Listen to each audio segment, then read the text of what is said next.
Hello, crafty friends. My name's Alicia, but you can call me Crafty Owl. And guess what? It is time to revisit an older sheetload of cards with a new video for the SheetLoad Rewind series. I hope you'll stick around, see which month we're rewinding back to today, and the new cards that I'm going to create.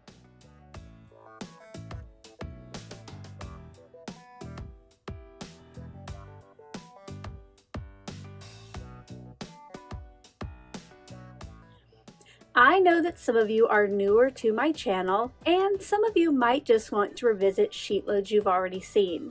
So each month I stop by with a video for this SheetLoad Rewind series. I just revisit a past sheetload of cards. Sometimes I update it a little bit, sometimes I just make a new set of cards with it.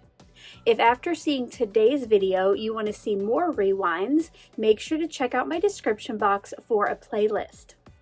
Let's go ahead and take a look at what month we're rewinding to today. Today I'm going to be revisiting the February 2022 sheetload of cards. This was a special 6x6 paper edition, and today I'm going to be using some 12x12 scraps to see how many cards we can make using the single card dimensions.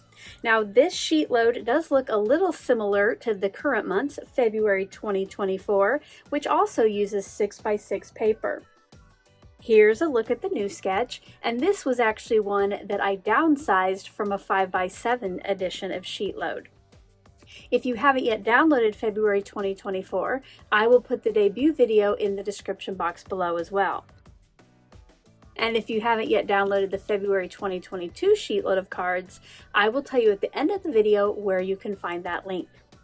Let's go ahead and take a look at the main supplies I'll be using today. For my pattern papers today, I'm going to be using some from Photoplay's Tulla and Nobert Sweet as Honey. Now this might look familiar to you. I used it in a recent video for the Oh So Inspired collaboration. I will put a picture of that card up on screen now, and if you haven't yet seen that video, please check out the description box for a link. I have to say that I am in love with the way that card turned out, and I can't wait to make more. As I was coming downstairs today to figure out what I would be using, I noticed that I had some good sized scraps left over from this. So what I'm going to do, instead of using a cardstock mat for my pattern paper strips, I'm going to be using this yellow honeycomb pattern paper, and then my strips will be made up of the colorful pieces. And I'm going to do a little bit something different with these instead of using 3 different patterns. As always, SheetLoad is a great jumping off point for you to make these cards your own. For my sentiment, I'm going to be using You're as Sweet as Can Be, which is from My Favorite Things Honeybees stamp set.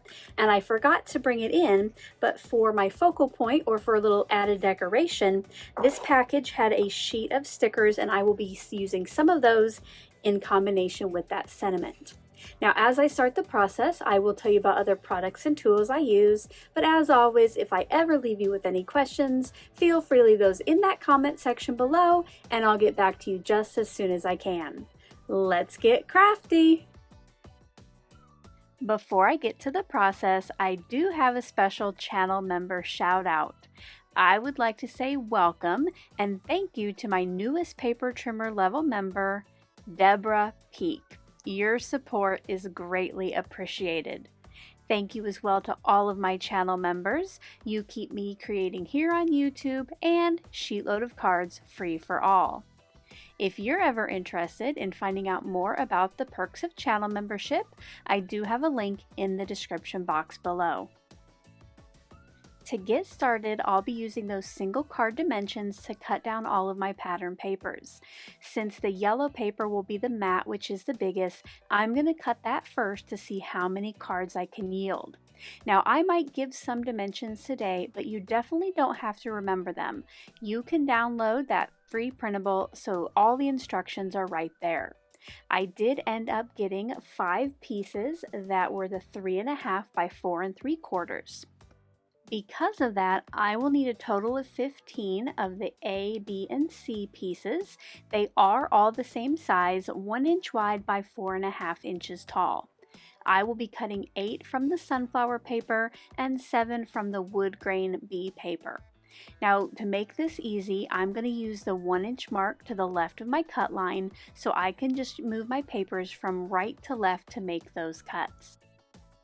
Next, I'm going to figure out which pattern papers I want for each card, and instead of doing 3 different patterns like the printable calls for, I'm having the outside patterns be different than that middle one.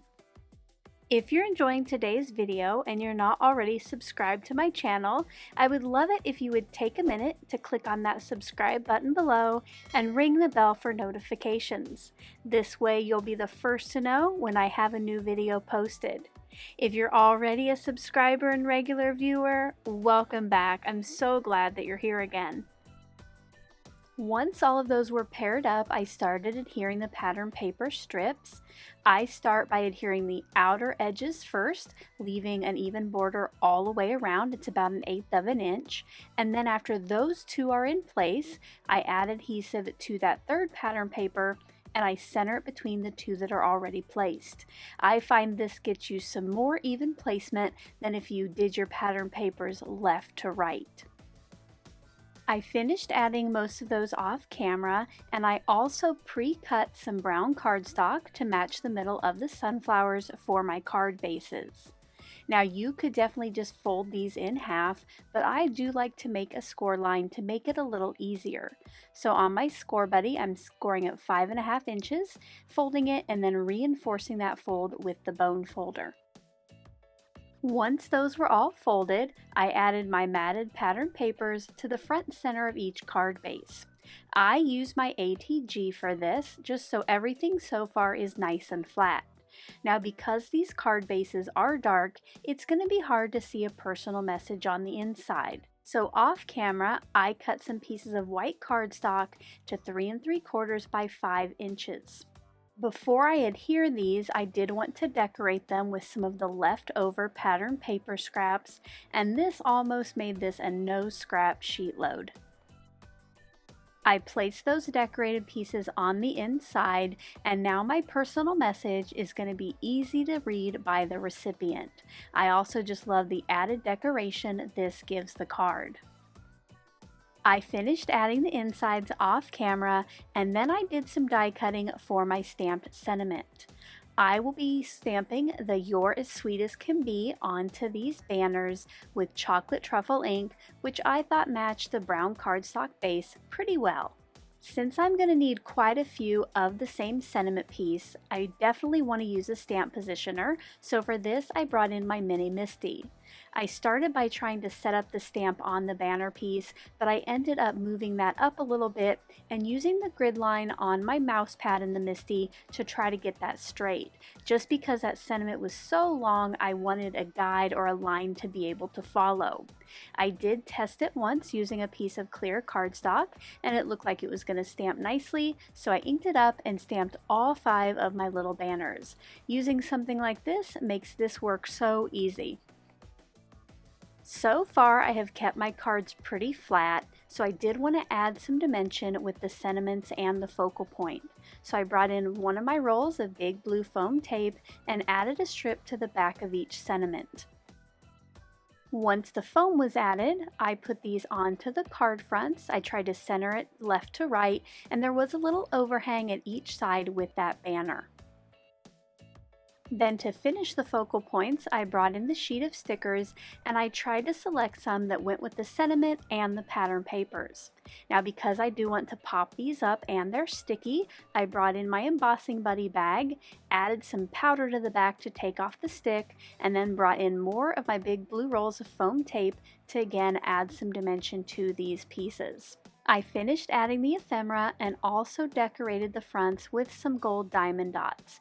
And here's a close-up look at the finished cards.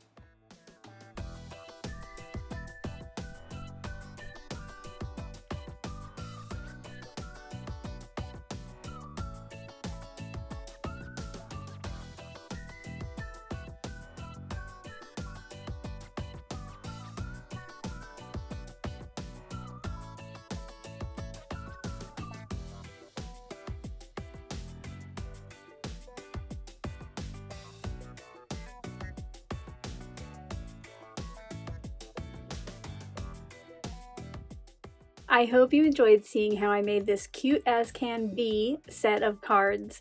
If you did, as always, a thumbs up is appreciated. Now let me tell you how you can download the free printable.